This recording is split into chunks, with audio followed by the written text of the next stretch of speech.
Sega.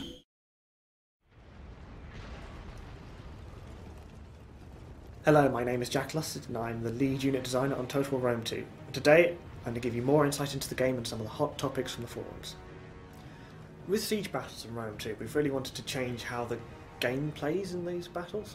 In previous Total War games, these battles have often ended up being a bit of a meat grinder at a central capture point at the end of the battle, which hasn't been very fun.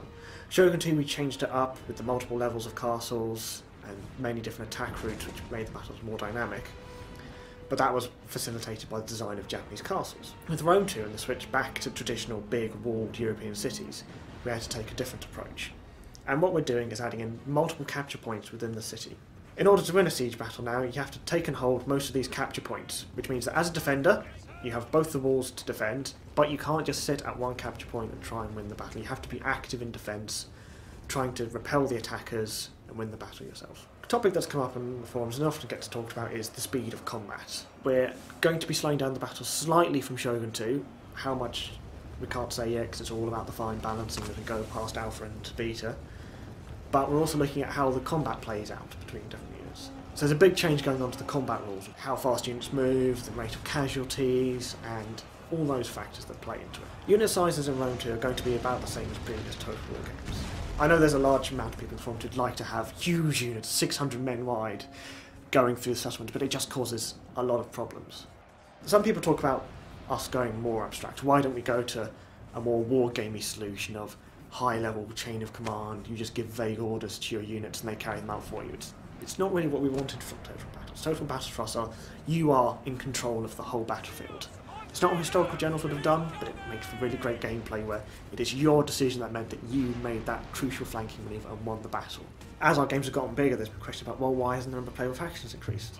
And this is because that each game we go into more and more depth with those factions. For Rome 2, we're really emphasising this. We're putting more depth into campaign map features, more unique rosters, more text, things like that. So it's one of those questions of quality versus quantity, and we really want to go for quality. So people have raised concerns based on the unit rosters in Shogun 2 that in Rome 2 that factions will be very generic and similar. I mean, Shogun 2 was the way it was because it was all about the Japanese Civil War and the Sengoku Jidai.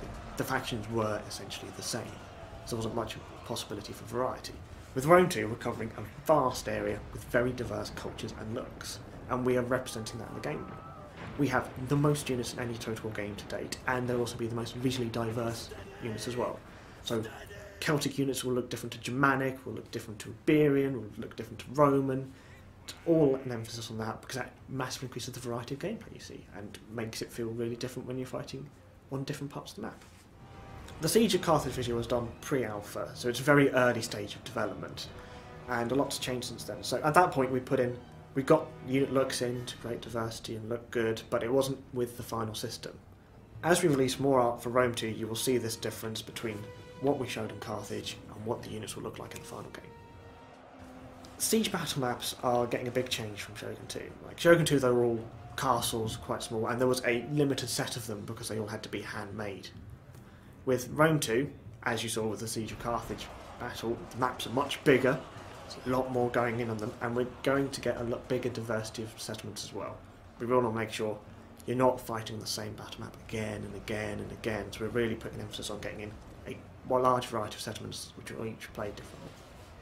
Historically in Total War games there's always been more siege battles than land battles, and that's something we've been working hard to change. In Shogun 2 it was around half and half, but still not quite where we wanted it to go. And with Rome 2 there's a big change coming to the campaign map, breaking it up into provinces and regions. Won't go into too much detail about the mechanics yet, but one of the emphasis behind this is making there be less siege battles, but making those siege battles more epic and more meaningful, because they happen less often. There's also going to be a much greater variety of battle terrain in Rome 2. We're covering a much greater geographical area, so you're going to see range from deserts to high mountains to British countryside. And we're really working hard to make those battle maps all look really nice and relate to how the campaign map looks.